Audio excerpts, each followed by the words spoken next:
Welcome back, drifters. This time we will journey to the lives of kings of ancient Greece. What if everything you touched turned to gold, even the things you loved most? Tonight, uncover the haunting tale of King Midas, where fortune becomes a curse. Get comfortable, close your eyes, and drift into sleep as the golden touch unfolds. Don't forget to like, subscribe, and let the myths guide your dreams. Midas was a wealthy king of Phrygia, a land nestled in the heart of Anatolia, renowned far and wide for its fertile lands and majestic mountains, and his tale began in the blooming rose gardens that stretched across his kingdom. In these gardens, an elderly and inebriated figure once stumbled. Silenos, a close companion of the god of wine and ecstasy, Dionysus. Silenos had wandered away from the divine procession during the god's great journey from Thrace into the vibrant lands of Phrygia, and his intoxication had left him lost among the roses. Local villagers, amazed to see this curious figure with wild eyes and a drunken sway, captured him not with rope but with wine, luring him deeper into slumber with cups of fermented drink and garlands of flowers. Eventually, he was brought before the king, who did not punish the satyr, but welcomed him with warmth, honoring the strange guest with days of celebration and gentle care. Midas treated him not as a prisoner, but as a guest, a figure worthy of hospitality, showing the kindness that once defined kingship in its noblest form. When Dionysus arrived to reclaim his lost companion, the god was pleased by the treatment his friend had received, and he offered the king a reward, a single wish, any desire to be made real. Without hesitation, Midas asked for a power he had long dreamed of, a gift that glittered in his imagination with every coin in his treasury. He wished that everything he touched would turn to gold. The god granted this wish with a smile, and for a moment, Midas was consumed with joy. He reached for a branch and it turned to gleaming gold. He touched a stone and it too became solid, radiant metal. Walls, doors, flowers, all transformed into treasures. Yet when he sat to eat and found his bread hardened into useless gold, and when he reached for water that became a golden slab in his hand, he realized the curse within the blessing.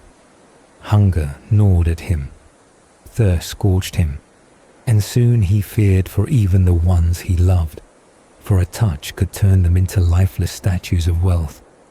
In desperation, he turned once more to the god, begging to be freed from the touch that brought only misery. The god, moved again by the king's honesty and regret, told him to cleanse himself in the river Pactolos.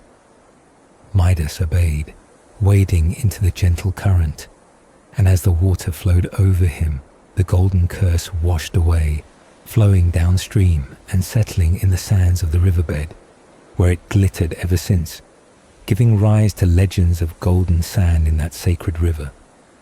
Yet Midas's trials were not over, for in time he was summoned to judge a musical contest, a competition between the power of the lyre and the rustic charm of the pipes, between the divine melodies of Apollo and the earthy tunes of Pan, or perhaps Marcius, another satyr who dared challenge the gods. Midas, still shaped by his closeness to nature and Dionysian joy, sided with the music of the pipes, declaring it sweeter and more joyful than the polished notes of the lyre. In response, the god he slighted transformed his ears, stretching them long and covering them with the coarse hair of a donkey. Ashamed, Midas concealed the deformity beneath a Phrygian cap, the kind worn by his people, hiding the truth from all who saw him. Yet secrets have a way of slipping through even the tightest folds. A servant who once saw the hidden ears could not keep the secret, and finding no soul to confide in, whispered the truth into a patch of reeds, believing the wind would carry it away harmlessly. But the reeds grew tall, and when the breeze blew through them, they rustled with a whisper that told the world what the king had tried to hide. Despite this humiliation, the legend of Midas did not end in shame, for he was remembered not just for his folly, but also for his legacy. He was said to have founded the great city of Ankara, a place that would one day rise to prominence as the modern capital of Turkey. His ancestry traced back to Gordius, and through some traditions, to the goddess Cybele, showing a divine thread woven into his lineage. His children, too, were figures of myth, Ankyros, remembered in ancient stories, and Lityerses, a man with grim fame in the fields of harvest. Some say Midas had shown signs of his destined wealth even as a child, when ants, symbols of hard work and fortune, brought grains of wheat to his lips as he lay in his cradle, a sign from the gods that he would be rich beyond measure. He was also said to be a follower of Orpheus, steeped in music and mystery, and a promoter of Dionysian rites. His effeminate nature, noted by later storytellers, painted him not as a warrior king, but one more in touch with song and revelry, the gentler sides of rule.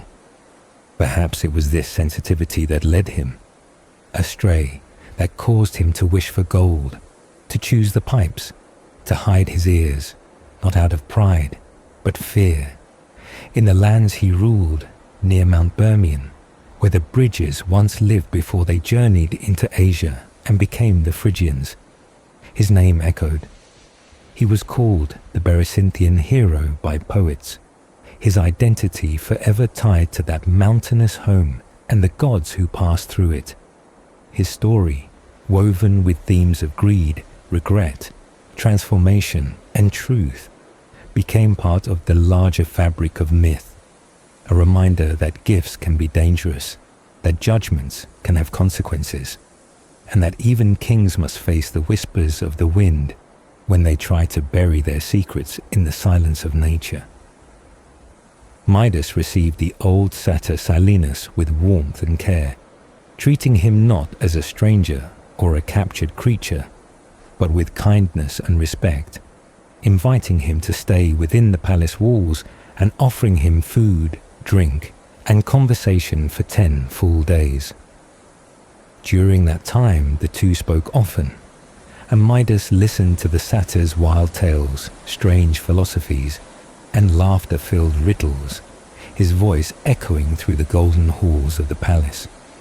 When the days had passed, Midas led Silenus back to his divine master, the god of wine and revelry, who, pleased by the hospitality shown to his companion, offered to grant Midas any wish he desired. Midas, without much thought and driven by a longing rooted deep in his heart for endless wealth and prosperity, made a wish that everything he touched might turn into gold.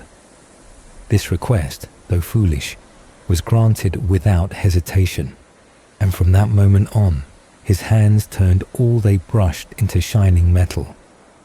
Trees turned into towering golden statues, stones glowed with metallic brilliance, and the floor beneath his feet gleamed with unnatural light.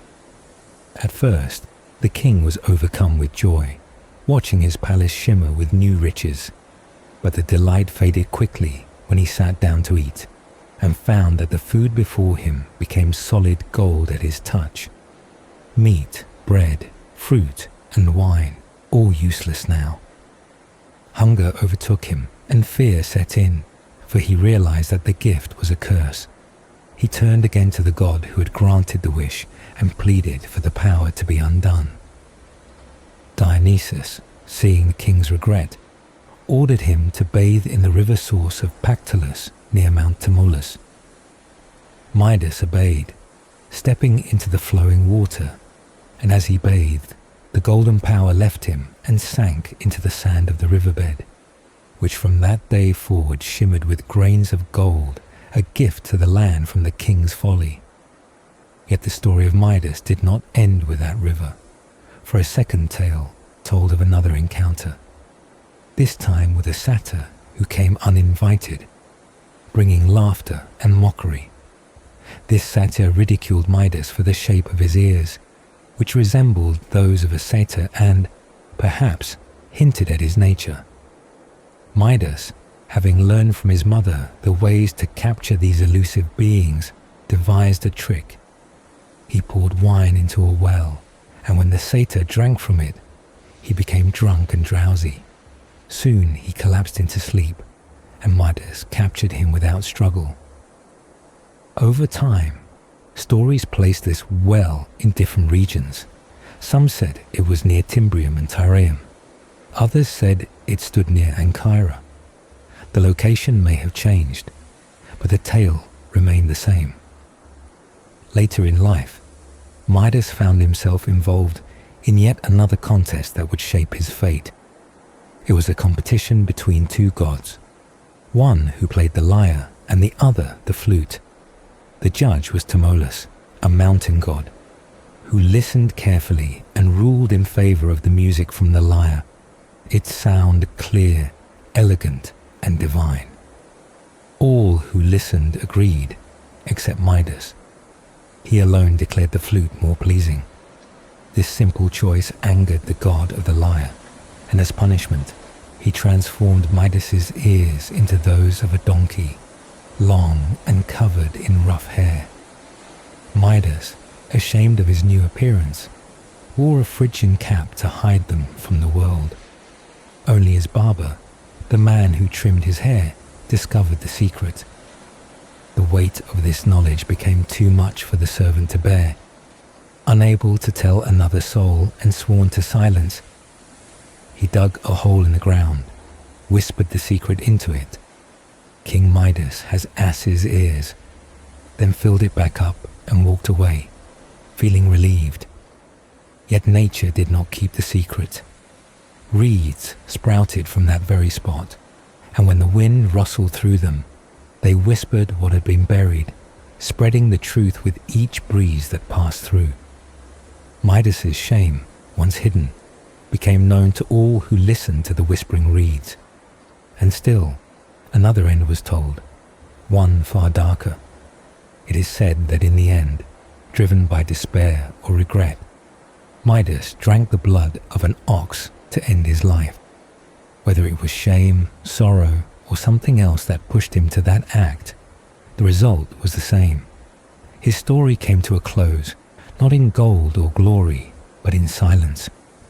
Long before all these events, even before his fateful wish, stories were told of his gardens near a mountain, where roses bloomed not by hand but by nature, each flower bearing 60 petals and releasing a fragrance that filled the air. This garden, tucked within the land of Macedonia, was where Silenus had once been taken by Midas, and it stood as a symbol of the beauty and temptation that surrounded the king, a place where the natural world grew with riches far beyond gold. Above this land rose the mountain, ever watching, while below the stories of Midas took root, stories of hospitality and greed, of music and judgment, of shame and whispering reeds, all wrapped around a man whose name became forever linked to the heavy burden of wealth and the lessons it brings. Bermios was a mountain so cold and forbidding that no one could climb it, its peak wrapped in eternal winter, the frost clinging to its slopes and repelling all who tried to ascend. It stood as a natural boundary in a land where stories from myth blended with the lives of kings, and among those kings was one who left behind a legacy both marvelous and strange. Midas, the son of Gordias, was a figure remembered not only in myth, but also in the records of ancient historians. It was told that long before other foreign rulers thought to honor the great oracle of Delphi, Midas had already sent his offering there. He gave the seat of judgment on which he used to sit, and it was no ordinary throne. It was a marvel of craftsmanship and power, set in the same sacred place where the famous bowls of Gyges were displayed. offering a silent witness to the passage of royal judgment and divine insight. The lineage continued with Adrastos, the son of Gordius and grandson of Midas, tying together the names of kings who lived in myth and those who shaped history. In another part of the ancient world, along a quiet road, there flowed a spring known for a curious tale. This was the spring of Midas, where, according to legend, he had once captured a satyr by mixing wine into the waters, using his knowledge of their ways to lull the creature into a drunken slumber and bring him under control. The tale lingered there with the flowing water, whispered by the land to travelers who passed. And yet, Midas's story was not confined to wine and judgment. In the poems of later generations, his name appeared again, this time as a force of vengeance. It was said that after the fall of Troy, he rose to avenge the blood of his kin, sweeping across the land like a storm. He led armies that ravaged the fields of Europe, sacking places that once nurtured kings and gods alike. His wrath spread through Phlegra, overtaking the ridge of Thrambos, sweeping down to the spur of Titan by the sea, spilling across the Sithonian plains and over the fields of Pallene, enslaving all the lands he passed through. He was not only a ruler of wealth, but a bringer of terror, his very image shaped into fearsome forms, even fashioning ornaments from the ears of an ass to frighten away pests that sucked at blood, a strange but powerful mark of his identity. In another text, it was noted how the name of Midas was so common among the Phrygians that Athenians once used it as a name for their slaves, a reflection not of ridicule but of recognition. Midas was a name that spoke of a nation, a people, a legacy, echoing through their customs and names. In Phrygia itself, high above the ancient city of Pessinus, rose the mountain Dindymon, a sacred place that lent its name to the region of Dindymene, just as the great goddess Cybele bore the name of the land, and perhaps lent it hers in turn. Below this sacred geography flowed the Sangarios River, winding its way past places where the oldest Phrygians had lived, where Midas and Gordius had once walked, where the foundations of cities had faded into scattered villages, their former grandeur lost but not forgotten. These places held no trace of their former city walls, only memories living on in the soil and stones, stories that refused to be buried. The land was once divided into parts, and one of these, Greater Phrygia, was ruled by Midas himself, a vast region that later saw the arrival of the Galatians, who took possession of parts of it. The other region, Lesser Phrygia, lay along the shores of the Hellespont and around the mountain of Olympos, known also as Phrygia Epictetos, a name that meant something added on, perhaps newer, perhaps smaller, but still part of the same great tradition. In these lands, the name of Midas persisted, long after his reign, long after his golden curse, long after his ears were whispered into the earth and carried by the reeds. His name stood beside others in the ancient mind, alongside those known for their vast wealth, like Tantalos and the proud lineage of the Pelopidai, all marked not just by their riches, but by their strange fates and the echoes they left behind. Midas was remembered not simply as a king, but as a force that shaped the stories and geography of an entire people. His deeds, his errors, his throne, and even his mountain spring became parts of the broader landscape, both physical and legendary.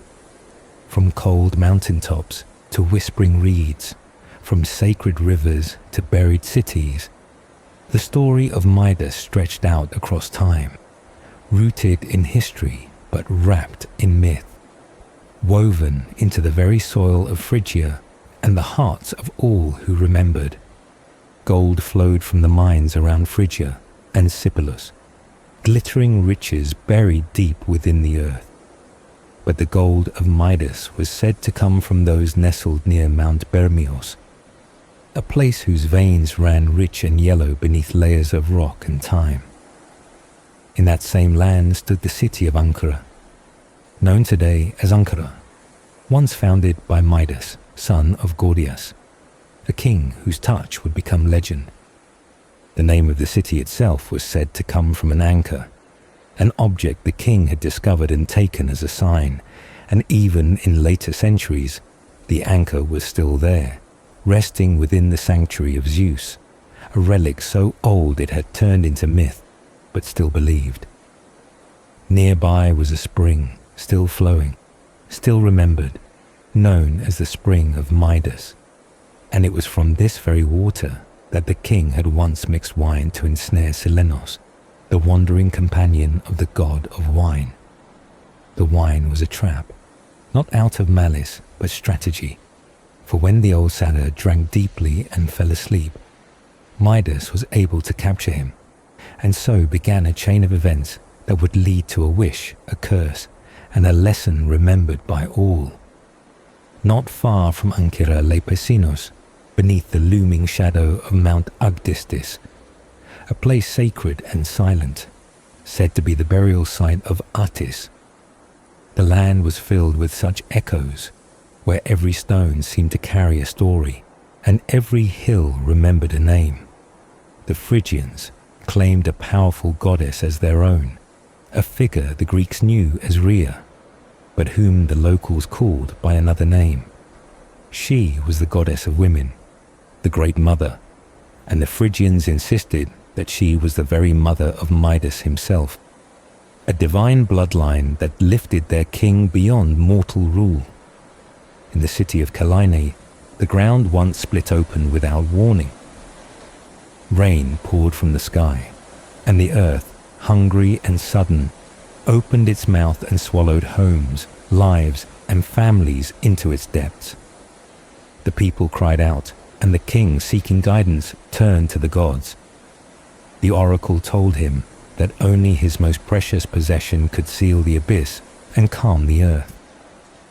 Midas, who had known wealth beyond measure, cast gold and silver into the chasm, but the earth remained open, unmoved by treasures. It was then that his son, Ankyros, stepped forward. He understood what the oracle meant. Gold and silver were not truly precious. Life itself was the greatest gift. He embraced his father, spoke farewell to his wife Timothea, and without fear, mounted his horse and rode into the void. The earth accepted this sacrifice and closed. In memory of that moment, Midas created an altar to Zeus, the Idaean god, and with a single touch, he made the altar golden. But the magic was strange. For a part of the year, the altar appeared only a stone, humble and plain. Yet, when the time of remembrance returned, the golden glow would emerge again, as if the earth itself recalled the sacrifice. In later writings, it was said that a historian named Callisthenes recorded this transformation in his work on metamorphoses. Such was the strange nature of the world that Midas lived in, elsewhere in a different city. Another ruler mixed wine in a well in an attempt to capture a satyr, just as Midas had done before. That trick, remembered and retold, became part of the lore of Phrygia, as the tale of Midas and Silenos spread through time. One writer, Theopompos, recounted the strange meeting between Midas and Silenos in vivid detail. Silenos, a being born of a nymph, neither fully god nor mortal, stood between worlds, immortal but lesser than the divine. He and Midas spoke at length, their conversation drifting across topics deep and mysterious, though the details of that talk faded with the years. Still, it was said that the words of Silenos lingered in Midas's mind, shaping thoughts, fears, and perhaps the desire for something more than gold. The meeting was more than a trap. It was a moment of meaning, a rare crossing of wisdom and ambition. Across the lands, the name of Midas echoed, from mountains to mines, from springs to altars, and even in the trembling ground where a son gave his life to save his people. His legacy was not only gold or ears hidden beneath a cap. It was cities, rivers, legends, and sacrifices remembered in stone, water, and whispered tales. From the rugged mines of Bermios to the sacred spring near Zeus's temple. From the golden altar that changed with the seasons to the anchor that named a city, Midas lived on, not only in myth, but in the very places that bore the weight of his choices. The wealth of Phrygia was not merely in metal or land, but in stories passed down, retold beside hearths and temples, in the quiet corners of the world where the wind still carries the name of the king who once touched gold, but came to understand that not all treasures shine. Phrygian traditions held many strange and wondrous stories, and among them was one from the early life of Midas, long before he became king, long before the golden touch and the whispered secrets of his ears, back when he was just a small child sleeping quietly in his cradle. As he slept, a peculiar thing occurred. Ants, tiny and tireless, crept up to his mouth in a steady stream, carrying with them whole grains of corn, not by accident but as if led by a quiet purpose. Each ant made its way with determination, placing the grain at his lips, a strange and silent act that those who later watched took as a sign, a glimpse into the fate of the boy, suggesting that this child would one day be fed not by hands, but by wealth, and that fortune, in its own subtle way, had already begun to choose him. As he grew, that fate began to unfold, and the stories followed him, even into art and memory. In a painting once shown in the city of Neapolis, there was an image captured in color and brush, a sleeping satyr heavy with wine, and Midas standing nearby, having caught the creature not with chains or force, but with wine poured into a spring on a Phrygian mountainside. There the satyr had come to drink, and finding the water sweetened, he drank until the whole spring seemed to pass through him, and at last, too heavy to stay awake, he fell into a deep slumber. Around him the nymphs danced, laughing gently at his state, mocking not with cruelty, but with the playful joy of those who knew the ways of satyrs well. The creature's long ears drooped with the weight of drink and dreams, and the scene showed a wild thing brought low not by war, but by revelry. The satyr's body, lean and wild, his horse-like tail curled beneath him, and the strange beauty of his mischief all lay still, stilled by drink, his breath heavy in the quiet air. The painter, careful with every detail, hinted that the story had already been told far and wide, that the land itself had whispered it out through roots and rocks, because even the earth, they said, could not keep that secret. The tale was not locked in silence, but spilled through ink and voice, the image just another echo of a moment that had become myth. In another time and another place, a man named Apollonius found himself facing strange creatures, satyrs or perhaps apes, wild things that disturbed the land of Ethiopia. In trying to deal with them, he remembered the old tale of Midas, of how Midas had once handled a similar creature, for it was known that Midas bore in his blood some trace of the satyrs, as seen in the shape of his ears, not quite human, pointing outward in a quiet admission of kinship with those wild, playful beings of the woods. One of them, recognizing that bond, had once mocked him, singing of his ears and piping tunes that danced through the air like leaves on a breeze.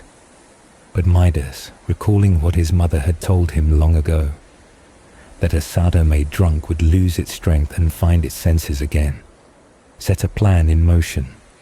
He took wine from his palace and poured it into the waters of a fountain, knowing the creature would come to drink. And come it did. Lured by the scent and taste, it drank and drank until its limbs grew soft and its eyes closed. The trick worked not through violence but through cleverness, a shared understanding of what pulled at the hearts of such beings. And so the satyr was overcome, and in that moment peace was made, not through power but through wine, through sleep, and perhaps through the simple act of listening to stories passed down. In these tales, Midas was not just a king of gold and punishment, but a figure shaped by traditions, paintings, memories, and the gentle patience of ants carrying grain to a dreaming child. From cradle to mountain spring, from laughter to silence, his life was a canvas painted with strange encounters, soft omens, and quiet choices. Whether whispered by the wind or captured in the movement of a brush, his story stretched far beyond the throne, reaching back to the sleeping infant and forward to the sleeping satyr, from the tiny ants to the tales of wild creatures, all woven into a single, strange, and unforgettable path. The story, if true, was passed down with such conviction that it reached the ears of wandering travelers and curious scholars alike, and one version told how those who believed it might find a satyr of their own, and if the villagers had any wine, they would mix it with water and offer it to the creature, just as it was once done by the man whose name would forever be tied to golden tragedy. This tale was not forgotten, even among those who lived far from the mountains of Phrygia, for the memory of that strange king lived on in many forms, from myth to mystery, and among the earliest rites, his name found a place. It was said that the king had once learned secret ceremonies from another land, from a people whose own practices were wrapped in artful deceit, and that he, after learning these strange ways, taught them to his people, spreading rituals that were older than cities and whispered through the forests. Some said these rites had come from another time, through Dardanos or Aesion, but among those named, the king stood as one who shaped the world. He ruled not only with law and gold, but with sacred mysteries. Another time, when the gods themselves turned to music for judgment, the king stood among them. A contest was held between a god of song and a god of pipes, and the mountain itself, Timorous, gave victory to the lyre. But the king, drawn to the sound of the pipes, disagreed. In return for his judgment, the god of song, displeased, cursed him with ears to match what he called the king's foolish mind, and so his head bore the long, twitching ears of an ass. He hid them beneath his cap. But even the best secrets have roots that grow, and the truth would one day be whispered by the reeds. Long before or long after that, depending on how the tale was told, a god of wine marched toward India, leading a wild train of dancers and satyrs, and in the midst of this chaotic journey, one companion, Silenus, wandered away. Weak with age and drunk on delight, Silenus staggered through the lands of Phrygia and was captured by its people. But instead of fear, the old satyr was met with garlands and song, bound not with rope but with flowers, and brought to the king. The king recognized him at once. They had known each other during the old rites, and so for 10 days and nights they celebrated together, drinking and remembering the ways of Bacchus. On the 11th morning, with the light of the morning star shining above, the king arranged for Silenus to be returned to his divine master. Pleased with the hospitality, the god granted the king one wish, anything his heart desired. The king asked that whatever he touched be turned into gold. The wish was granted, and soon the king could not walk or eat or drink without turning all he loved into lifeless metal. His palace gleamed, but his soul darkened with hunger and despair. At last, he begged the god to take the gift away. The god, showing mercy, told him to bathe in the river Pactolus. As he entered the water, the curse left him, and the river's sand shone with the gift he had given up. In time, the river came to be known as Chrysaorus, the golden flow. Still, the story did not end there. Some said he was the first to discover black and white lead, drawing out metal from the earth in ways none had done before, proving that his legacy was more than just one foolish wish. But all these things came together in the painting of his life. A child fed by ants, carrying kernels of grain. A king who trapped a satyr with a spring of wine. A judge mocked by the god of music. A host who turned a guest into gold and then into memory. The same tales told how he learned sacred rites, how he walked through vineyards and mountains, how he buried his shame beneath a cap and whispered secrets into the earth. The king became many things: priest, judge, inventor, fool.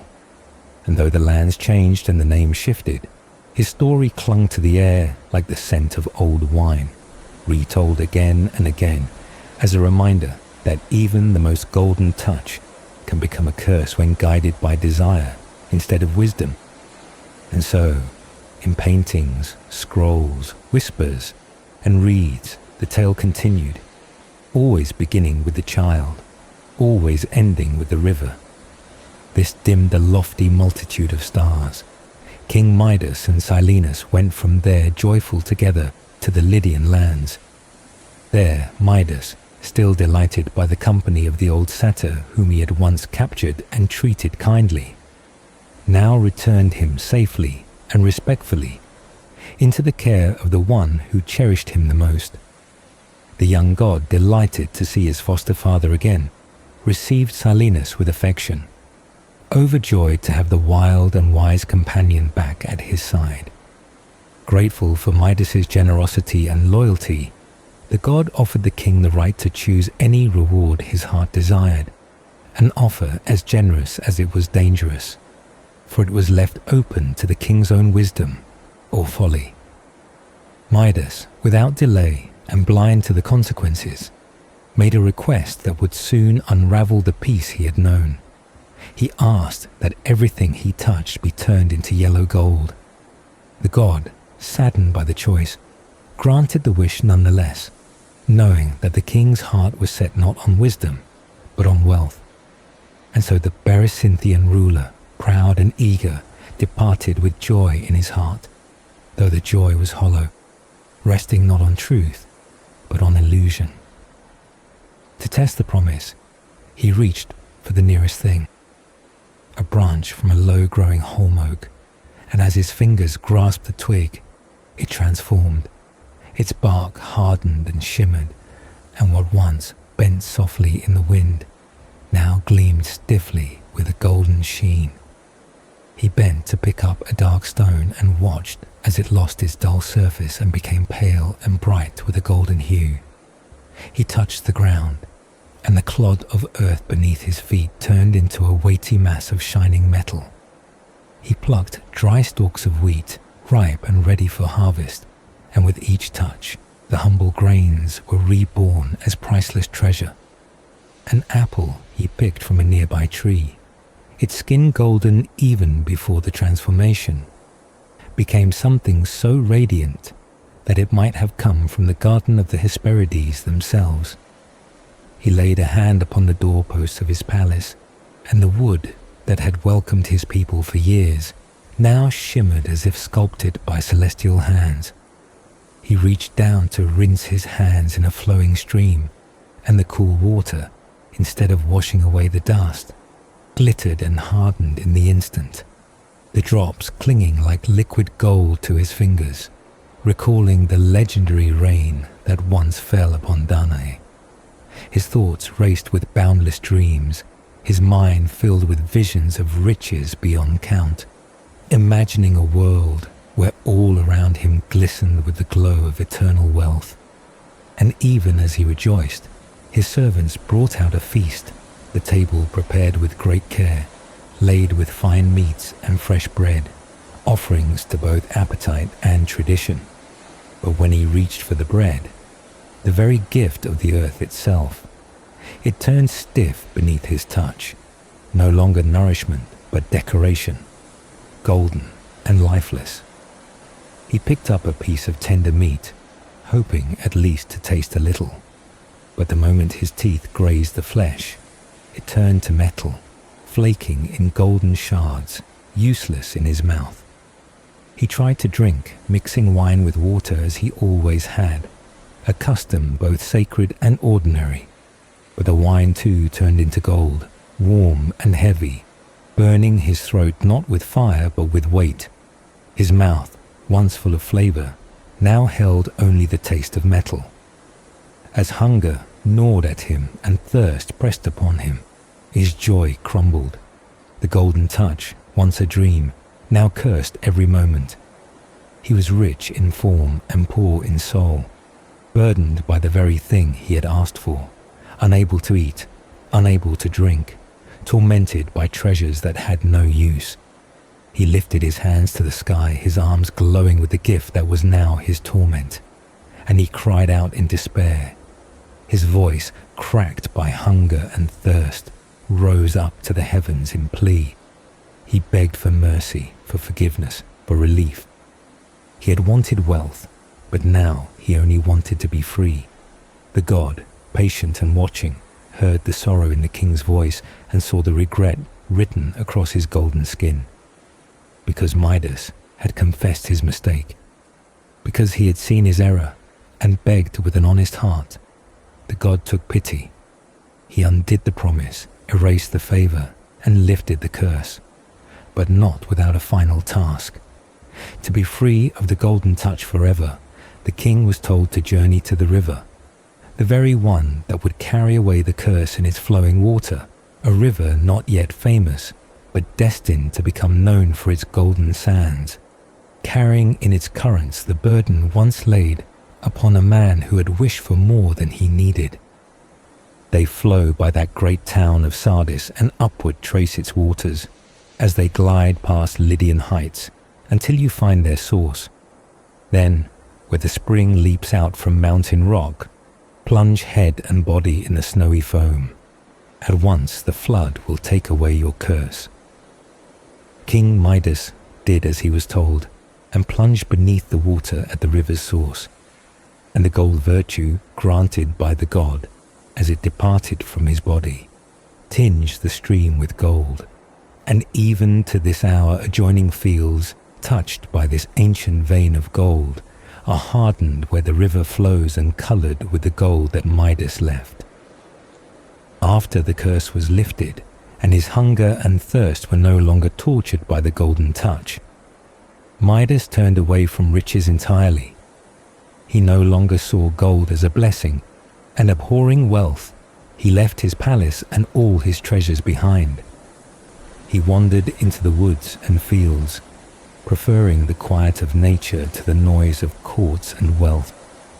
There, among the hills and trees, he followed the wild god of the shepherd's pipes, who lived in mountain caves and played his reed music to the nymphs of the highlands.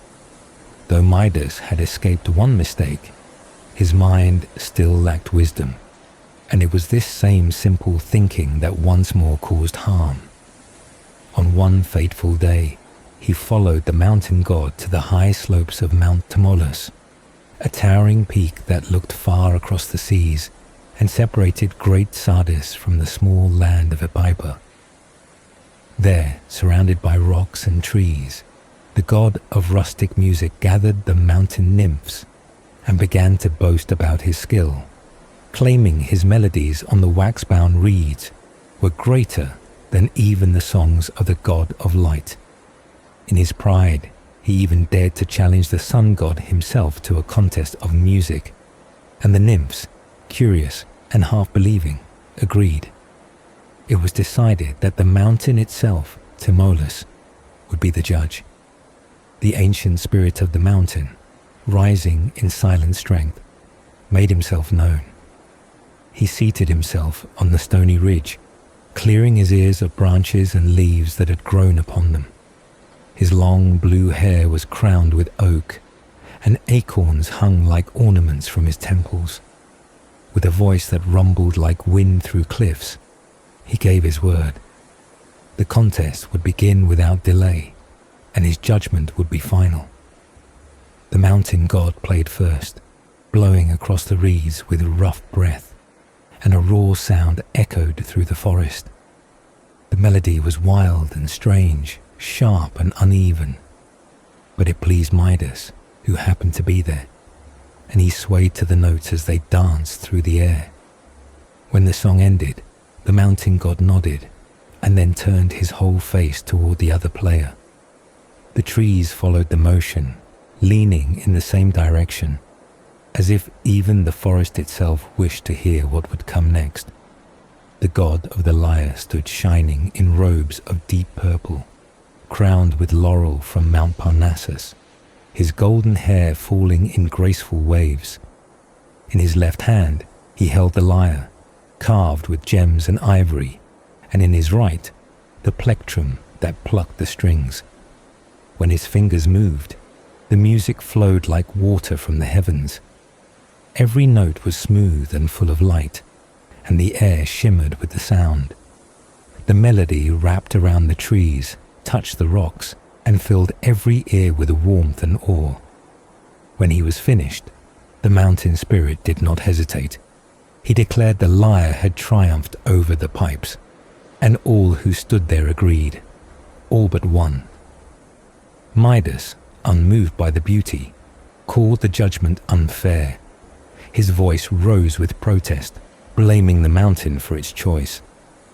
But the god whose music had filled the sky heard the insult and did not forget. With calm wrath, he stepped forward and declared that such a foolish mind did not deserve human ears. As punishment, he pulled the king's ears longer, reshaping them into the ears of a slow, plodding animal. They grew large and floppy, covered in dull hair, drooping at the sides of his head. Midas, still a man in all ways but one, was left with the shame of his judgment. Embarrassed by the change, he wore a high purple cap to hide them, pulling it low over his head, careful never to remove it in public. But secrets, even when hidden, find a way to speak. Though he kept the ears from sight, the weight of their presence never left him, and in time, others would learn what lay beneath the crown. But for now, he walked the mountains and fields, wearing a cap and carrying the memory of two great mistakes, one born of greed and the other of pride. The turban over both, which hid his foul disgrace from laughter. But one day, a servant, who was chosen to cut his hair with steel, when it was long, saw his disgrace. He did not dare reveal what he had seen, for the king's power was great, and the fear of punishment silenced his tongue. Yet the secret burned within him, restless and heavy, pressing at his lips with each passing day. Desperate to relieve himself of the weight, the servant sought a place where he could speak without being heard. So he walked far from the palace and came to a quiet patch of earth, where the wind whispered and no eyes watched. There he dug a shallow hole in the ground, a simple hollow carved by trembling hands, and leaning close, he whispered into the earth the secret of his master's ears, those ears long and swaying, covered in hair, shaped not like a man's, but like an ass's. The words fell into the ground, and once they were spoken, he quickly filled the hole with loose soil, covering over the truth with dust, hoping the earth would keep what he could not. He returned to his life in silence, and for a time the secret slept. But nature is not always quiet, and what is buried in earth may rise through root and wind. In that very place where the whisper had been given, a grove of reeds began to grow, thin and tall, swaying with the breeze. And after many months, when the year had turned and the reeds had matured, they began to move with the breath of the south wind. As they quivered, They echoed the words once whispered into the soil, repeating them in the rustling hush of their leaves. They told the world in their soft swaying voices what had been hidden. The king had the ears of an ass. Thus, even though no man had spoken, the truth emerged, carried not by lips but by reeds, a secret sung by nature itself. And so the disgrace that had been hidden by a turban was uncovered by the wind. In that same land the people spoke of many inventions, and among them were the sounds of music. It was said that the god of shepherds had invented the pipe and the single flute, that Midas himself, in Phrygia, had created the slanting flute, and that another, in the same nation, had given the world the double flute. These instruments filled the hills with song, from lonely meadows to sacred peaks, and each carried the breath of its maker. But the king, known for his desire for gold, became a symbol of wealth and folly. Later, writers used his name as a metaphor, saying that those who hungered for riches wore themselves down like doorsteps from the many feet that came begging for money. It was imagined that if the king, once human, had become a creature of gold, he could have dried up the golden river itself, the Pactolus, with his greed alone. The story of the king and the river was retold again and again. They said he had begged the god of music for the gift to turn anything he touched into gold. And when the gift was granted, it turned into a curse, as his food and drink turned to metal, and hunger gnawed at him through the glitter. It was a golden poverty, where he owned everything, and yet could use nothing. A life where even a cup of water became a burden. He cried out for help, and the god answered, telling him to dip his head 3 times in the waters of the Pactolus. When he did, the power left him and entered the river, which from that day flowed with sands touched by gold. The poets, clever in their verses, saw in this tale a warning about greed. They understood that to place a price on all things is to lose the joy of life, that the one who chases gold may die of hunger. Surrounded by wealth he cannot eat. And in one account from a distant historian, it was said that the king, with all the riches he had gathered, used his gold not to hoard, but to change the river's course. He turned the Pactolus from its path to the sea and split it into many channels, letting the water flow across the dry lands and making the fields fertile with the golden veins of irrigation. Even in this, the story of his wealth remained tied to the land. And finally, his name itself was said to mean ignorance, for in the ancient tongue, Midas stood for one who knows nothing. Just as the miser counts coins but forgets joy, so the king who knew everything of treasure knew nothing of wisdom. And so the name lived on, as a symbol not only of wealth, but of the blindness that comes with desire, the silence that grows from shame, and the truth that always finds its way to the surface, even if it must ride on the wind and speak through the reeds. He cannot help himself. Midas was a name that meant many things to many people. Not only a king, but also a symbol, a saying, a legend, and a proverb, all wrapped into one. His name was remembered in many ways. In the city that would one day be called Ankara, the man known as Midas was said to be its founder, the one who left behind more than buildings. He left behind echoes of his fortune and folly. His love for gold was so widely known that his name became a proverb, not only for riches but for luck, for dice throws that landed well, for fortune that smiled upon a person, as if Midas had touched them too.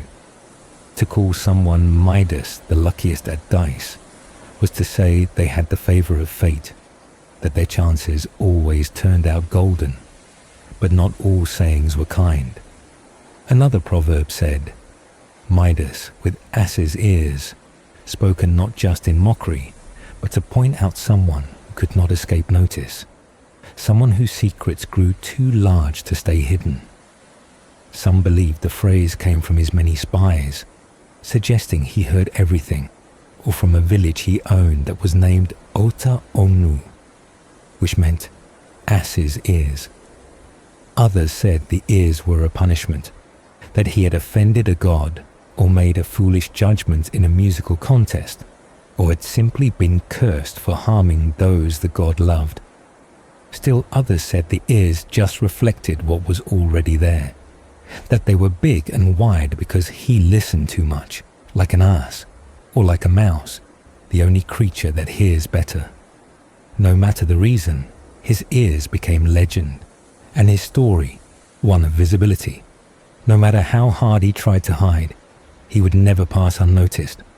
Even in death, his memory lingered. On his tomb, it was said, an epitaph read, "Here, waiting here on this famous tomb, I shall announce to passers-by that Midas is buried here."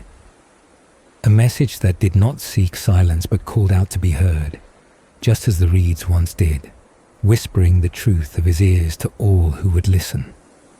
Yet his legacy was not only in ears or gold. There was a song once sung in the fields, a song known as the Lytyases, a reaper's song, a tune men would hum as they worked through the harvest. It was named after a man said to be the king's own son, born not of a queen, but still carrying the blood of the gold lover. Lytyases lived in Kelaine and held a cruel custom. He welcomed travelers, only to force them into the fields to reap grain with him, and when their work was done, he cut off their heads and hid the bodies among the sheaves. His violence was stopped only when a great hero passed through and killed him. Yet still, in honor of the king who fathered him, a song was born, sung by reapers as they moved their sickles through the wheat, a melody both sad and grim, bound to Midas by name and fate. There were other sayings too. One told of the cart that had once carried the king, tied with a knot no one could undo. An oracle had declared that the one who could loosen that knot would become ruler of Asia. Many tried and failed, until a conqueror came and solved the riddle, not with fingers, but with force. Though the knot came to be known by another name, it was part of the same world, the same land, the same tale. That wagon, bound and prophesied, carried echoes of Midas wherever it went. Even music remembered him. A man named Olympus, a Phrygian piper, lived in his time and played his songs, and through him the melodies of the king's era lived on. The flute, the pipe, the slanting reed, all instruments that found their place in Phrygia, were tied to Midas either by hand or by memory. Some said he invented one of them himself, adding his name not only to wealth but to sound. In every direction his name reached, through sayings, through songs, through riddles, through cities, through curses, through water and wind. To some he was the richest man, to others a fool, to some a founder, to others a warning. And even those who knew only a piece of him, his ears, his dice, his tomb, his river, or his song, could not help but remember, because Midas, once touched by gods and gold, could never again fade into silence. His name had already been spoken into the ground and carried back into the air. Eryx was a king of the land that would come to bear his name, a ruler of the high Sicilian ground, where the winds swept the cliffs and the sea could be seen from every path. He was born of divine blood. Some said the son of the god of the sea. Others claimed he came from the love between a hero and the goddess of beauty. His lineage, noble from either telling, gave him both strength and grace, and the people of the island admired him for his heritage and the power he held. As he grew, he rose to rule over a portion of Sicily known as the realm of the Elymoi, and there he built a city on a high and lofty place, naming it after himself. The city of Eryx stood proud, and at its highest point, he built a shrine to his divine mother, crafting a temple that shone with beauty, filled with dedications and offerings that spoke of honor and reverence. His fame spread across the land, and his name was known not only for kingship, but also for the strength of his arms. For he was known to be a wrestler of great skill, a man who challenged others not through war, but through contest. But his strength would meet its match when another came through his land, one who bore not just strength, but the weight of 12 impossible tasks. This man, returning from the far reaches of the earth with the stolen cattle of a monstrous guardian, was passing through the lands of Italy when one of his bulls broke free. The animal plunged into the sea, swimming with such force that it crossed the waters and made its way to the plains of Sicily, where it wandered into the herds of eryx. The king, seeing the fine bull, mingled it with his own cattle and claimed it as his own. When the hero arrived, having left the rest of the herd under the care of a smith god, he came searching for the lost bull. But eryx, unwilling to return what was not his, declared that he would give it back only if the hero could defeat him in a wrestling match. So the contest was set. They met in the ring not once, not twice, but 3 times, and each time the visitor from afar overpowered the proud king of Sicily. On the 3rd match, the struggle ended not just in victory, but in death, for eryx fell and did not rise again. The bull was taken back and driven with the rest of the herd across the land and toward the eastern sea. Yet even though eryx was defeated, his name was not lost. His city still stood, and his temple remained, a place where travelers came to honor the goddess he called Mother. The mountain kept his name, and the shrine was known throughout the lands. Those who spoke of his story remembered not only how he died, but how he lived, strong, noble, and close to the divine.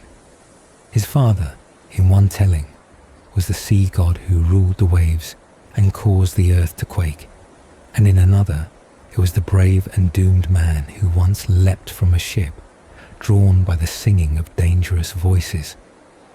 That man, saved by the goddess in the last moment, was taken to live on the high hills where the city would rise, and from their union came the boy who would one day wrestle with fate itself. The poet, who told of the hero's journey through Italy, said the bull gave its name to the land it crossed, for the people who followed it called it Italus. And the other poet, writing of dark prophecies and long journeys, spoke of a man born from the goddess who bore many names, and how a child would one day face the strongest of all mortals. Even the great library that recorded all tales told of how Eryx, son of Aphrodite and Butes, rose to rule, and how he made his city shine with temples and gifts, lifting the name of his mother high above the sea. The wrestling ground where he fell became a place remembered not for loss, but for challenge, a ring where strength met strength. And though he was defeated, the king of Eryx was never forgotten. For his story was carved into the stones of the city, sung in the voices of the people, and told by those who walked the path where the bull once ran, where the god's son once passed, and where the wind still carried the name of the mountain king, who wrestled with a legend and left behind a city in the sky. The goddess, both because of the reverence which the inhabitants of the region paid to her, and because of the honor which she received from the son, whom she had borne, displayed an exceptional love for the city, and for this reason she came to be called Aphrodite Erykinia, named for the land that cherished her presence and bore the mark of her memory. After Eryx had built the shrine upon the high place, adorning it with beauty and devotion, her affection for the land grew even stronger, drawn not only by offerings, but by the spirit of her son who had ruled there. The sanctuary, set upon the summit of the city, became a sacred place, not only for the people of that land, but also for others who passed through in later times. One such traveller was Aeneas, himself a son of the goddess, who, while on his journey to reach the shores of Italy, came to anchor near the island and made his way to the holy ground that had been raised in her name. There, in the place where his brother in blood had once ruled and died, Aeneas offered votive gifts, enriching the temple and leaving behind a part of his own legacy, honouring the same mother who had once watched over Eryx. Long before this, during his journey with the cattle of Geryon, the hero Heracles crossed the narrow waters at the strait where the sea drew close between the two lands. As the story was told, he let the cattle be ferried over to the island, but he himself took hold of a bull's horn and swam the channel 13 stades across, pressing through the sea with strength and determination. Upon reaching the land, he chose not to rest but to circle the entire island, setting out from Pelorius and moving toward the region where the king Eryx held power. Along the way, the nymphs, moved by his labour, caused warm springs to burst from the ground to ease his weariness, and these baths, still known by the names of their regions, Himeria and Aegisteia, became places where others too would rest in waters touched by myth. As he neared the lands of Eryx, the moment came that would decide the fate of that high place. Eryx, son of the goddess and a local ruler, confronted the foreign hero over the bull that had gone missing from the herd, claiming it as his own. The dispute was not settled by words but by challenge. It was agreed that they would wrestle and the winner would take the prize. But this was no simple match, for the wager was heavy. Eryx would offer his land if he lost, while Heracles risked the entire herd of sacred cattle. At first, Eryx protested, saying that land held far more worth than the beasts, but Heracles explained that these were not ordinary cattle, and that losing them would cost him more than any mortal treasure, for they were tied to his labours and to the path of immortality itself. With that understanding, the king accepted the challenge. They wrestled, each struggling with strength and pride, but in the end, Eryx fell.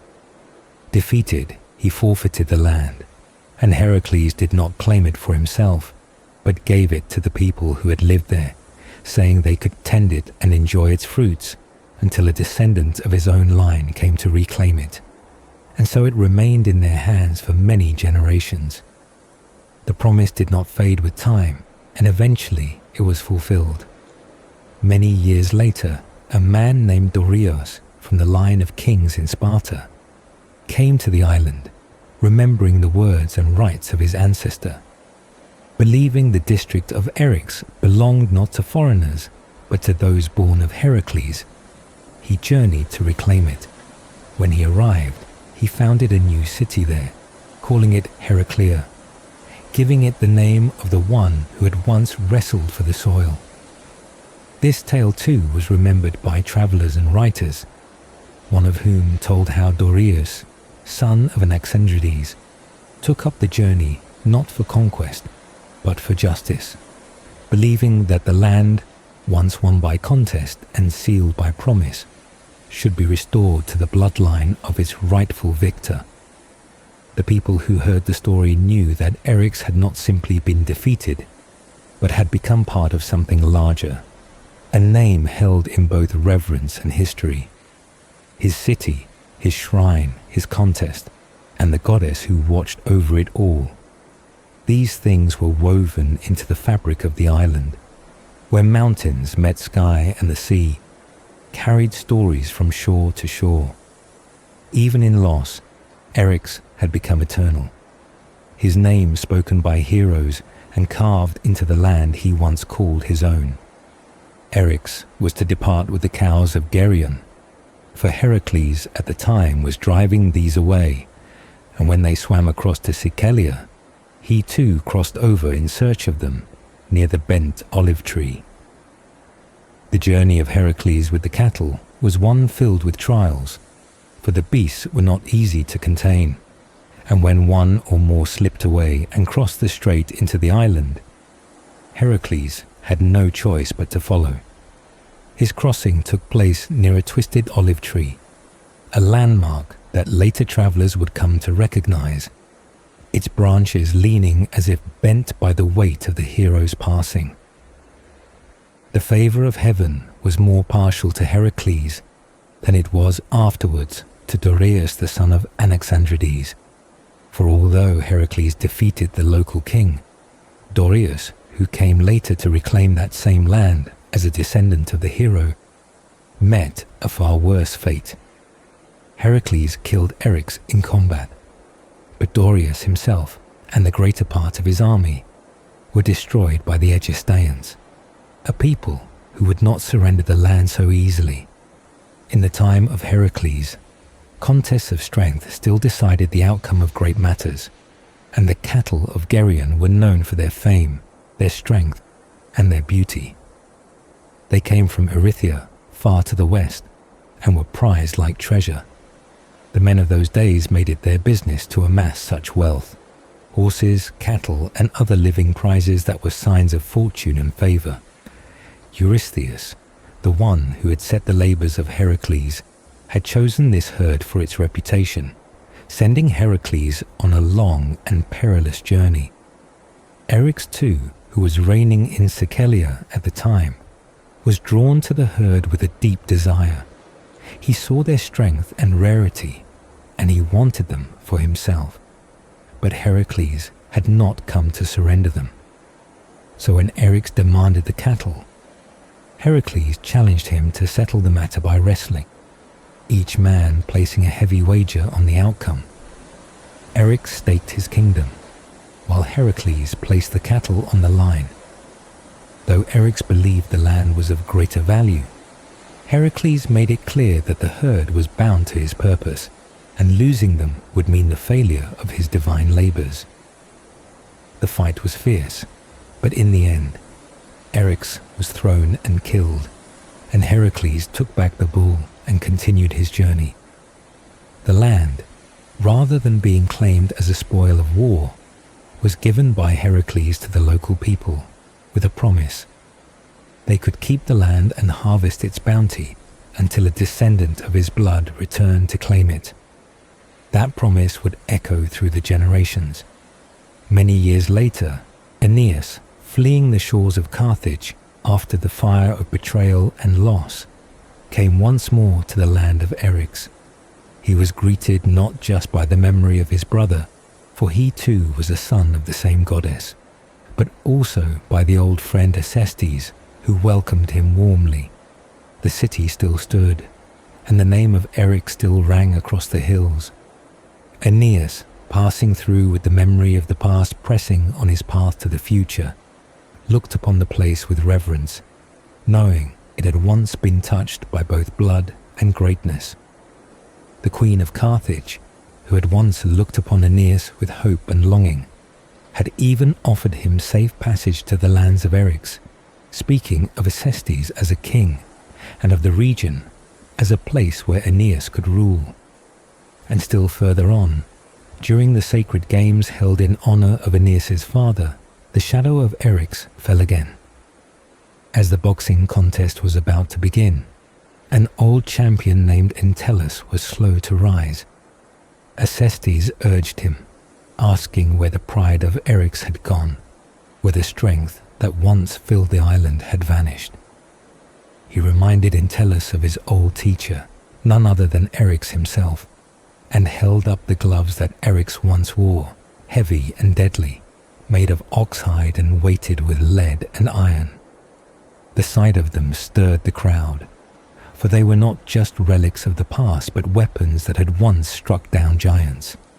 Entellus, rising with old fire, spoke of what those gloves had done, of the contest fought upon that very shore, of blood and bone, and the mark that Eryx had left on the earth.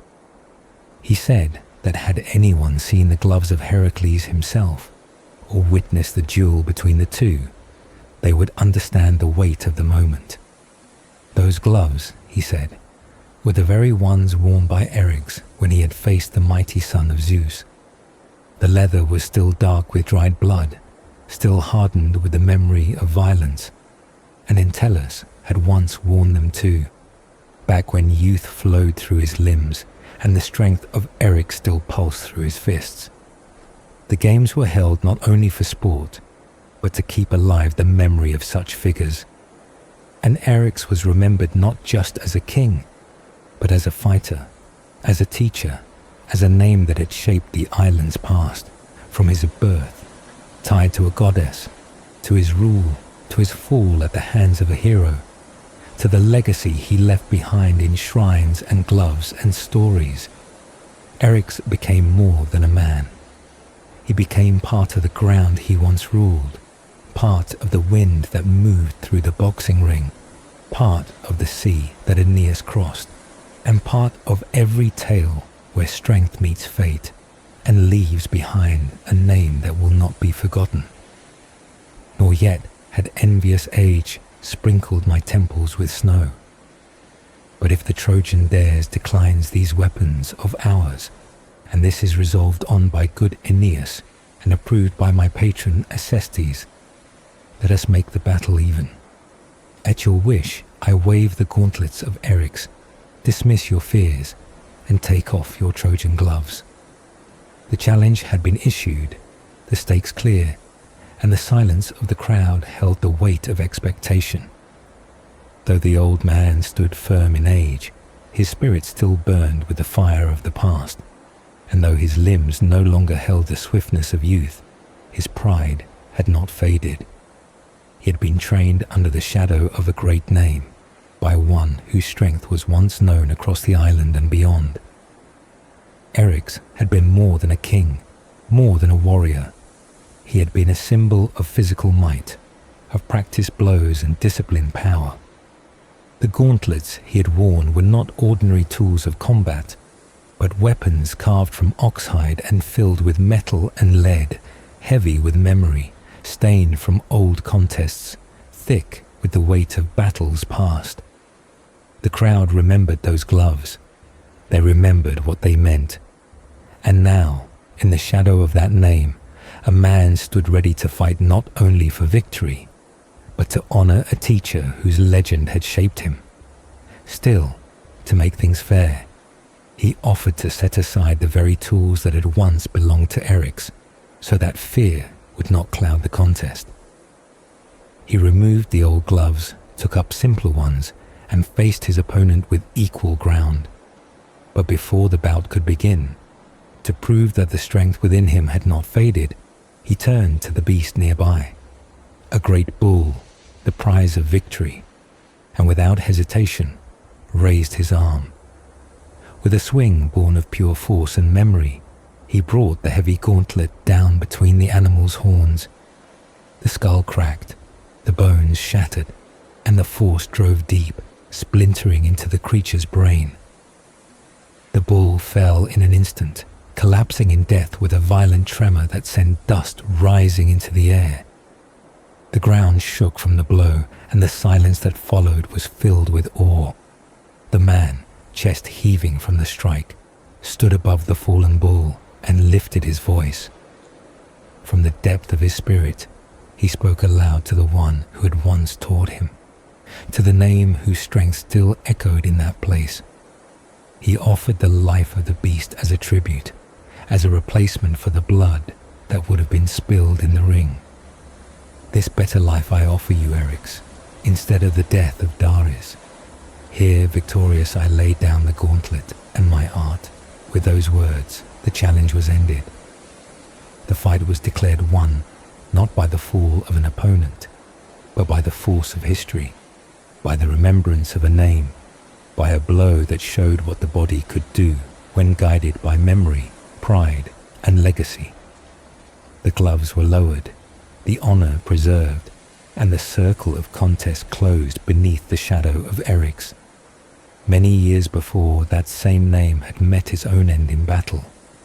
Crushed by gauntlets not unlike his own, Eryx had fallen to a stronger hand, one wielded by the hero whose labors shaped the earth.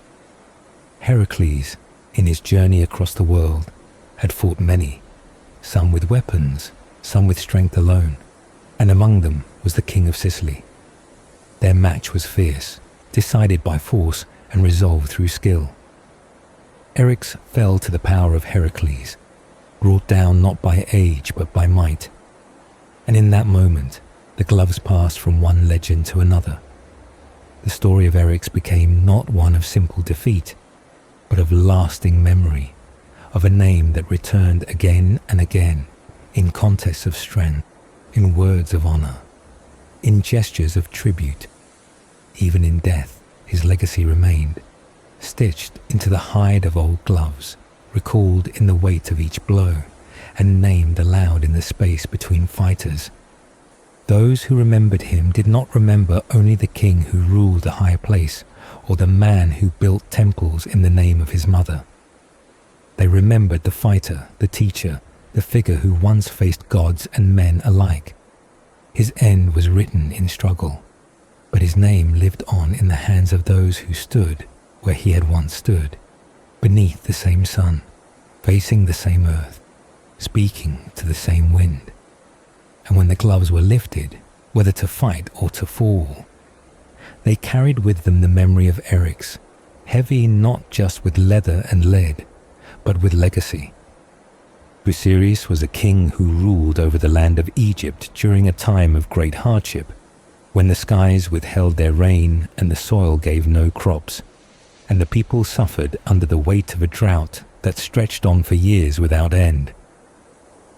For 9 long years, the famine clung to the land, and there seemed to be no relief, no remedy, no hope in sight. The fields remained dry, the rivers thinned, and the prayers of the people rose unanswered. In desperation, the king turned to prophecy, seeking guidance from those who claimed to understand the will of the gods. One day, a man named Phraseus, a seer from the distant island of Cyprus, arrived in Egypt. He was learned in omens and sacrifices, and he claimed to have an answer. According to the message he delivered, the drought would only be lifted if the people offered a foreigner in sacrifice to Zeus once each year. The oracle demanded blood, and the cure for the barren land was tied to death. The king, unwilling to risk further suffering and eager to restore his kingdom's prosperity, accepted the command without hesitation. He decided that the ritual must begin at once, and to show his dedication, he made the first offering not from among the strangers who arrived afterward, but from the prophet himself. Phraseus, the very man who brought the message, became its first victim, slain on the altar as an offering to the god he named. After that, the practice continued, and every foreigner who set foot in Egypt was captured, brought before the altar of Zeus, and killed in sacrifice. The temple that should have been a place of welcome and reverence became a place of fear and cruelty. Over time, the tale of this terrible practice spread far and wide, and many travelers avoided the land altogether, fearing that to enter Egypt was to step into death. But not all were turned away by the warning. Heracles, during his journey to recover the golden apples of the Hesperides, made his way across North Africa and into Egypt. He crossed deserts and mountains, pushing forward with the strength given to him for his labors, and when he reached the land ruled by Osiris, he did not hide his presence. As he stepped onto the soil of Egypt, the pattern repeated itself. He was seized by the king's men, bound in chains, and taken to the altar, another sacrifice for the end of famine. They thought he would fall like the others, another stranger to be offered to the god, another victim to feed the earth. But Heracles was no ordinary man. As he stood before the altar, with the priest preparing the rites and the guards surrounding him, he broke the bonds that held him. With his strength, he shattered the chains, tore free from the grasp of his captors, and turned the ritual into a battlefield. In the fury of that moment, he struck down the king, slaying Busiris with his own hands. The son of the king, Amphidamas, tried to resist, but he too fell beneath the might of Heracles. The herald Chalbes, who had announced each sacrifice and carried out the commands, was also slain. The altar that had been wet with the blood of many strangers now drank the blood of its own master. Heracles left no room for mercy, no space for escape. The line that had drawn fear through the hearts of travelers was broken. The curse of sacrifice was ended in one swift moment. Though the story spread and became a warning against cruelty disguised as tradition, it also became the source of controversy. In later years, as Egypt and Greece grew closer, both peoples sought to distance themselves from the brutal tale. Some said the story was false, a myth created to cast shame on Egypt, whose people claimed they never practiced such sacrifices. Others argued that Heracles and Busiris could not have lived in the same age, that the timeline made the tale impossible. Still others said that the story was never about a real king, but a symbol, an exaggeration of a city's hostility towards strangers. The name Busiris became more than a man. It became a mark of inhospitality, a byword for cruelty. A legend passed from mouth to mouth, but the details remained in the writings of poets and historians. One author recorded that Busiris was the son of Poseidon, god of the sea, and Lysianassa, daughter of Epiphus, himself born from Zeus. Another claimed his mother was a Nippe. In all tellings, the divine blood did not cleanse the cruelty.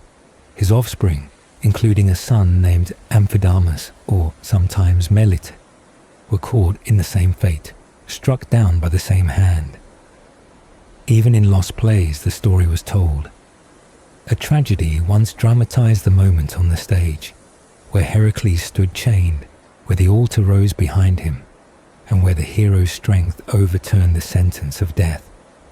The voice of the oracle, the fear of famine, the swing of the blade, all were remembered in verse and echo, and though the location of the altar has long faded into dust, the memory of what happened there did not. Heracles walked away from that place, not with trophies or glory, but with justice, carrying forward to his next task and leaving behind a land where the air, once heavy with the cries of the condemned, could breathe freely again. The story of Busiris, in its rawness, endured not because of its violence, but because it marked the end of a cruel pattern. It stood as a warning of how power can twist desperation into horror, and how even a kingdom built with the blood of gods could fall in a moment when justice arrived in human hands. Heracles, on his long journey filled with labors and trials, reached the land of Egypt after having defeated the mighty Antaeus in Libya, a giant who forced all travelers to wrestle and crush them to death. Having overcome that challenge, the hero crossed into the land of the Nile, a place with vast rivers, ancient customs, and powerful rulers. There he encountered the infamous King Busiris, a man whose name had become tied with cruelty and bloodshed. This king, according to many stories, had begun the terrible custom of sacrificing foreigners upon an altar, offering them to Zeus in hopes of lifting a great drought that had plagued his country for years. The tale said that a Cypriot seer named Phrasius had once arrived in Egypt during the time of famine and declared that the gods demanded the annual sacrifice of a stranger in order to bring rain and restore fertility to the land. Busiris had believed the words and had begun the ritual by sacrificing the prophet himself.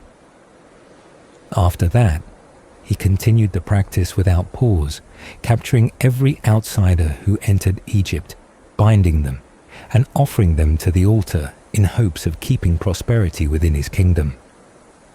And so, when Heracles entered the land, he too was seized like the others, bound and led in a procession, He was crowned and prepared for sacrifice. For a time, the tale said, he remained silent, walking calmly as if accepting his fate. But once he was brought to the altar and they moved to strike him, he broke his bonds, erupted in power and rage, and slew every one of those who intended to kill him. The king fell first, cut down at the altar where so many others had died. His son followed, and the herald who called out the sacrifices perished as well. Heracles left no one among them to continue the cruel practice. Yet not all believed the tale.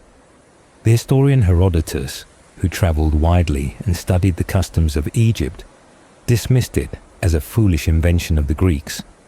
He argued that it made no sense to say the Egyptians, who refused to sacrifice even most animals, would kill men at an altar. According to him, only certain animals were allowed as sacrifices, such as swine, unblemished bulls, and geese. The idea that people would be put to death in the name of religion, he claimed, did not fit with Egyptian values, and so the story had to be false.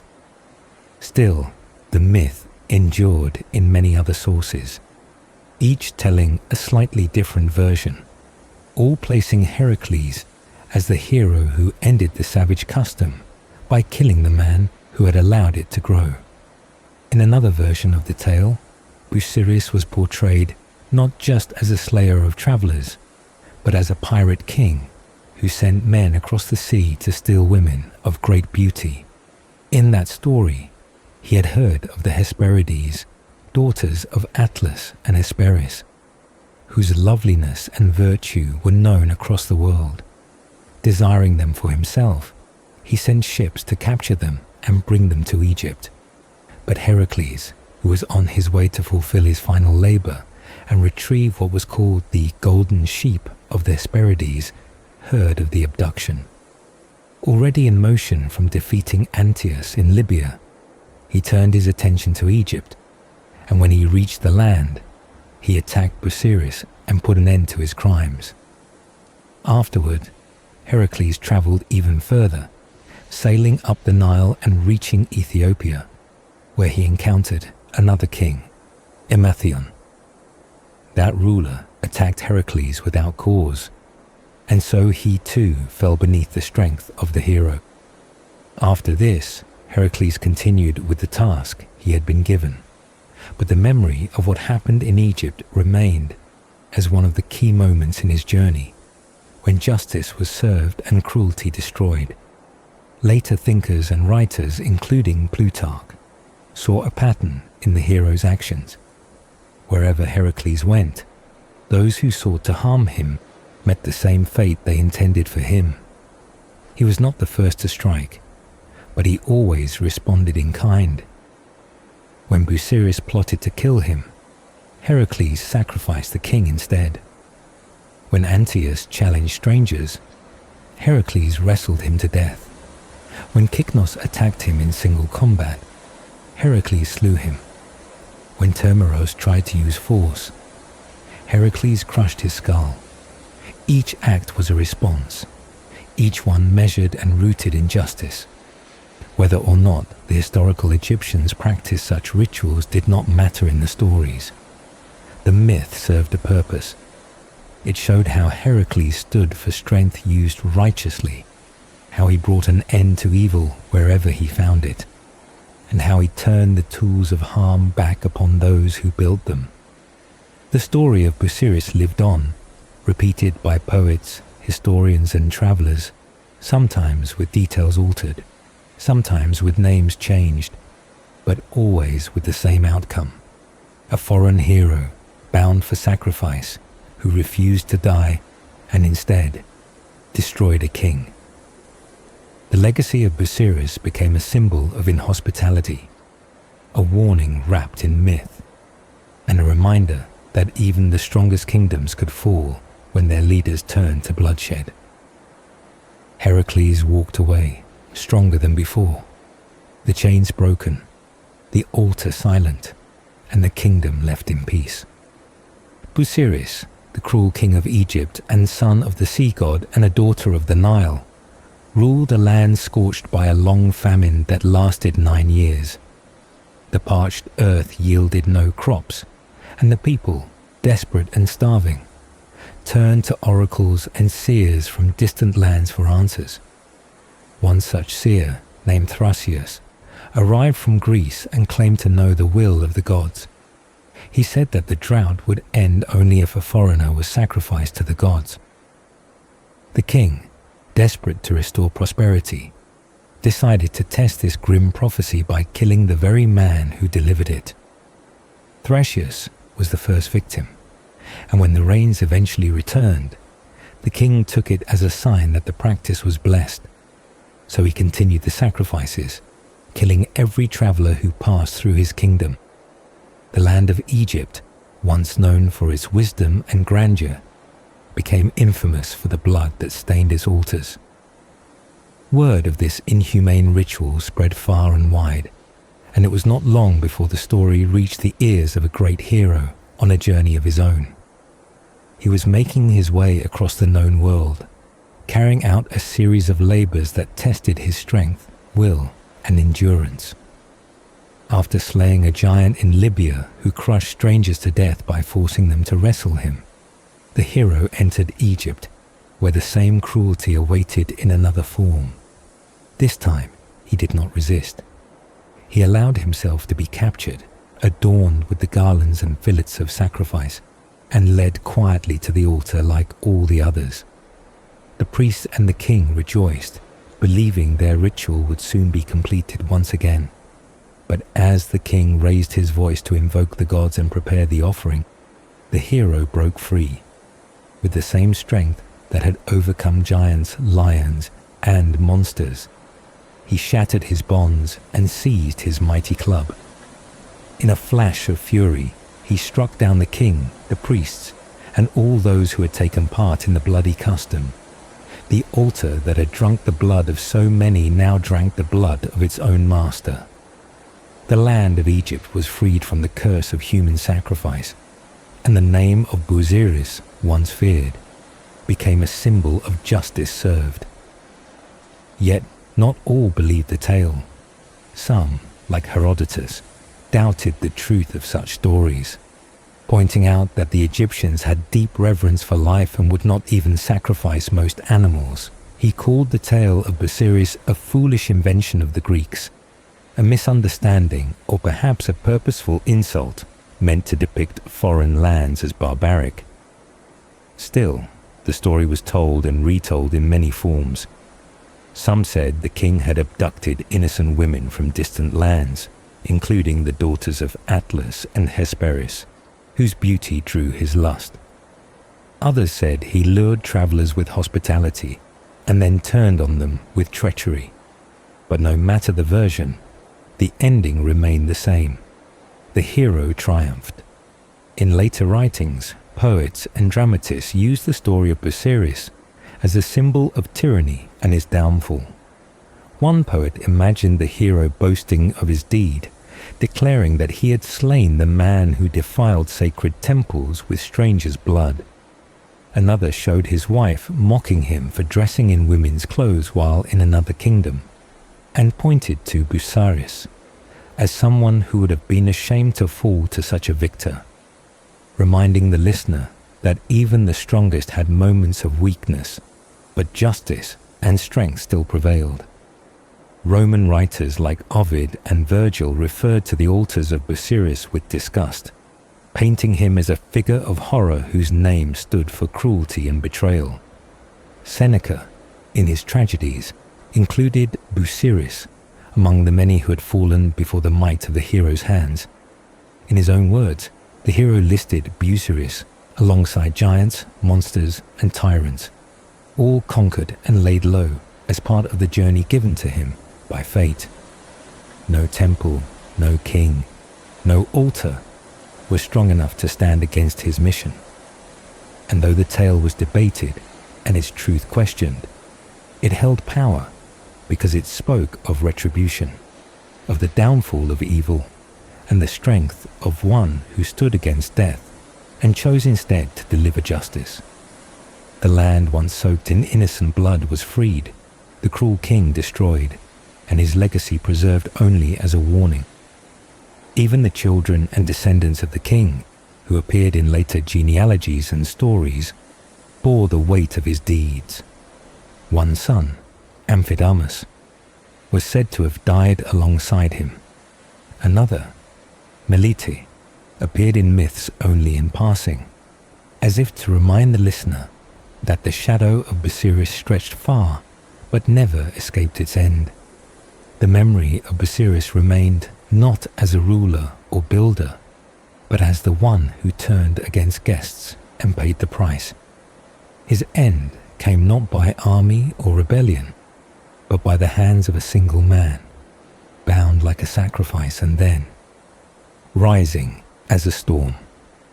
In myth and memory, Busiris became not just a king, but a lesson, and the one who defeated him stood as the measure of all who would rise against cruelty.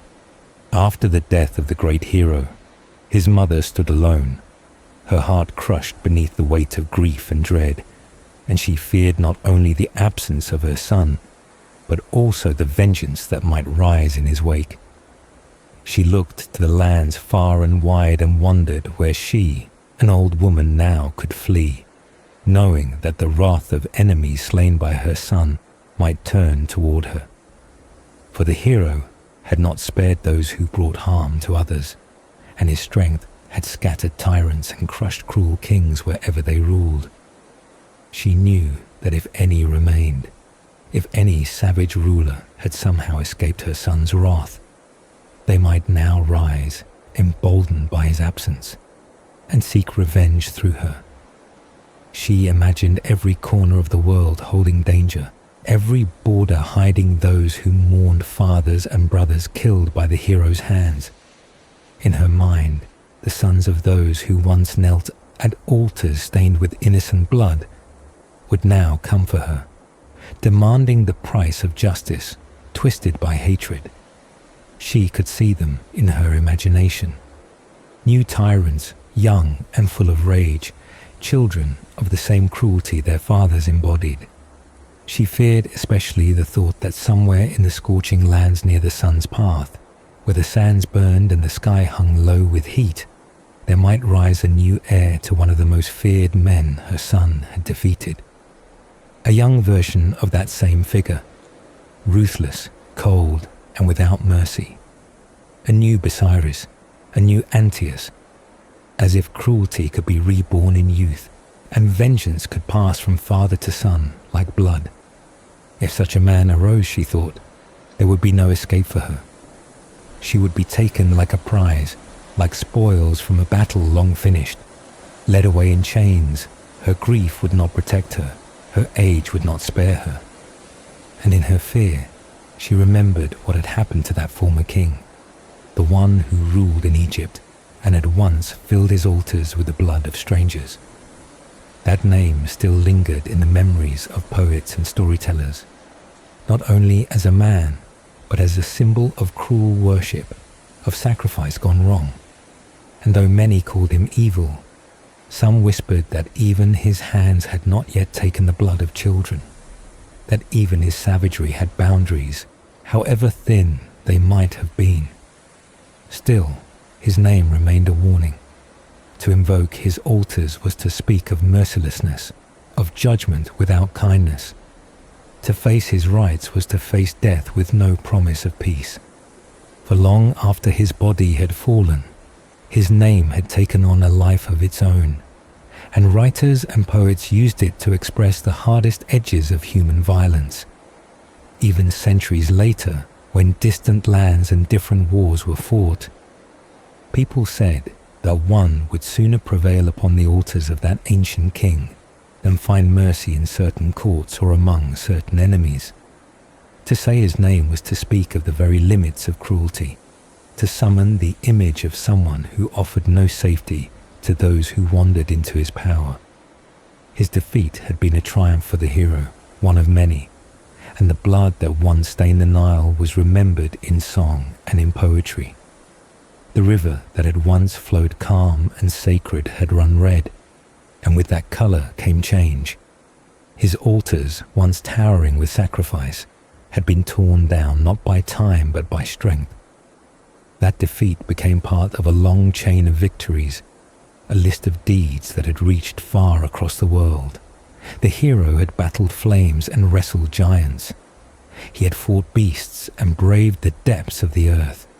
And in Egypt, he had quenched the fire not with water but with might. And so, when poets recited the feats of that warrior, they did not forget Busiris. His name came after Cacus, whose fire had once scorched the land. His name came as part of the great roll of victories where even nature and monsters had fallen. Yet in all this memory, in all this greatness, the mother of the fallen hero could not find comfort. For her, those names were not trophies, but warnings. Each one a story with unfinished ends, each slain tyrant a father who might have left behind a son. And she feared that without her son's shield, those sons might come. She feared not death, but capture, humiliation, and the weight of vengeance. Her sorrow was not just for the one she had lost, but for the enemies he had made. In the echoes of her lament, she painted a world where the past lived on, not in glory, but in danger, where history chased the living like a shadow. And there, in that sorrowful cry, the name of Busiris rose again, not as a man, but as a symbol of all that was merciless and all that might return. His defeat had been just, his cruelty undeniable, and yet his memory lived on, not only in stories of heroism, but in the fears of those left behind.